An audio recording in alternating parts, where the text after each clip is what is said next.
idle's a bit fast. Idle's a little fast. I'm sloppy as hell, but and it's missing a lot when you first. Oh, don't do that. That's way too complicated. Just step over it. I still wonder if it's gas. 2, 3, 4-year-old gas. Yeah, you know, the next thing I was going to do is tow it down to Pierce manifold if I couldn't find grunt. And see if we can line up with the oil pan. See the oil pan? Yeah. That tells me the oil pan.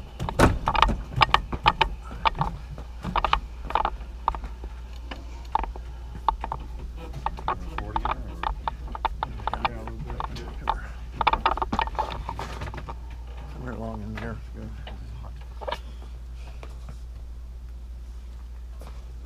Use the push stick. Push the oil pan. And then 3 cups of oil. Ferris?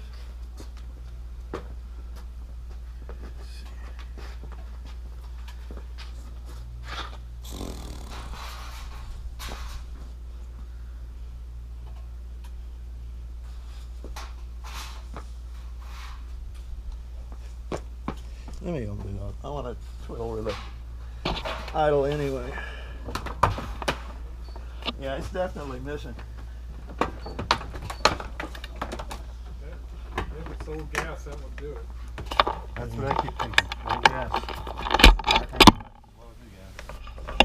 Well, it's got probably about 2/3 new gas in it, and 1/3 old gas. Okay, so the engine is, pan is in the right spot, looks like. Yeah, that's good. Looks like some water's That's dripping good. on it also, Really? on the pan. Some clear liquid on this side, about 5-inch pedal.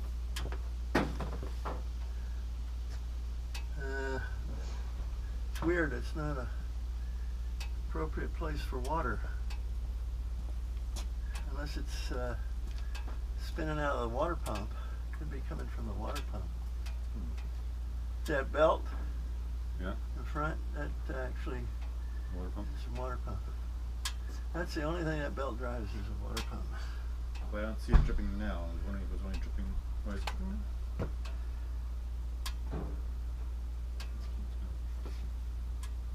Well, right at the time I went on the runway, it started showing temperature. It's funny, it'll miss and then it'll clear.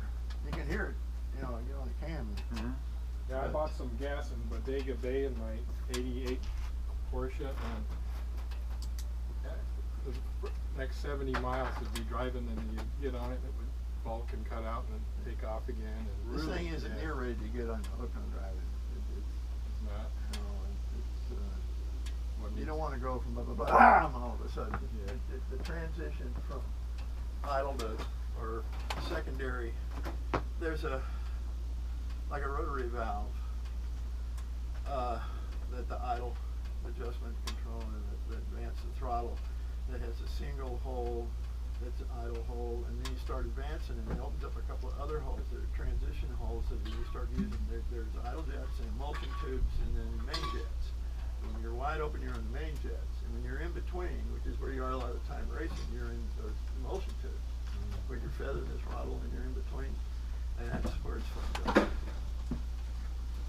My next stop is tow it down to Pierce manifold, since I can't find Gron, and go through the permit. If they tell me it's bad gas, I'll be overjoyed.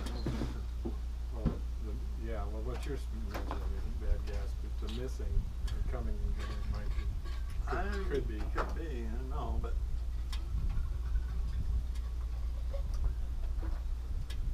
I put about, I think it's about a 5-gallon tank, and I put about 2.5 gallons in it the other day of fresh new gas.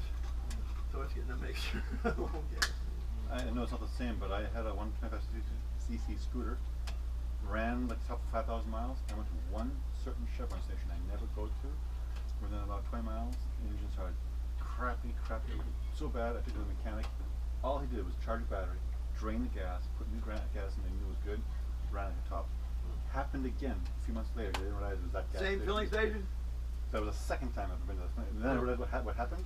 I drained the gas myself, went to another gas station, put in new gas, ran like beautiful. I never went back to that Chevron station again. Well, in my case, they after about 70 miles, It got through the system. Yeah. it started. With the scooter, it's a much smaller system, so it happened much faster. But I mean, small engine or big, bad gases. I The don't know weird if thing there's about water in there or what. that tranny is it's grabbing gears a lot quicker than I expected. I probably shouldn't even be using the clutch upshifting because it just goes, you know, and they're right there. And it seems like it wants to know to go to the next gear without me doing hardly anything to it. But when I'm going down, I'm missing shifts, and downshifting is messy. I can't race it like this. Is the shifter just a matter of getting used to it? Or no Partly more? that, and partly that the engine, you know, when you can't control mid throttle sort of stuff, Right. you're kind of in between. Throws everything off. So you're saying then the transmission sounds like it's fine, shifting's I fine. think the transmission is okay. My problem is it takes a certain delicate and yet forceful touch. You have to know exactly how much pressure in exactly the right place in the right way and in timing. And I don't know that. My hand, it's not muscle memory because I haven't done it enough. Right. Well, that's where hooked on driving. Well, yeah, but I don't. You're not out there by yourself and hooked on driving. I don't think I'm ready to get in a crowd with it because when it comes on, you're going past all those hooked on driving guys, bat out of hell. What group would you run in, C or D? Good question. I don't know. Lunchtime.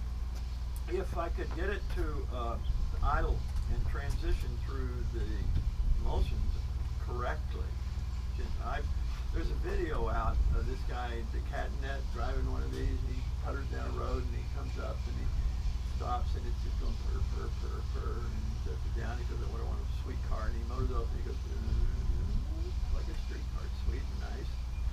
Don's, I mean, the Don's car idles, his grind went through it, but it'll purr like kitten at 1200 RPM. Not this guy. And right now, it's idling real fast because it's up on the emulsion tube. The idle turns up too. I'm afraid to get people riding. It's working right now. It's fast enough to scare you. And I'm unfamiliar enough that I don't really. And you hear the brake squeal?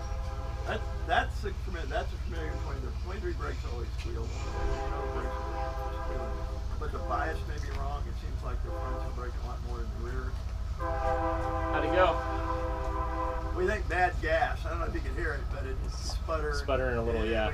Then it would clear and bam! You know, you get kicked in the back. Yeah. The same thing. It doesn't want it. You know how Webers work? Not really. Well, there's like on the throttle.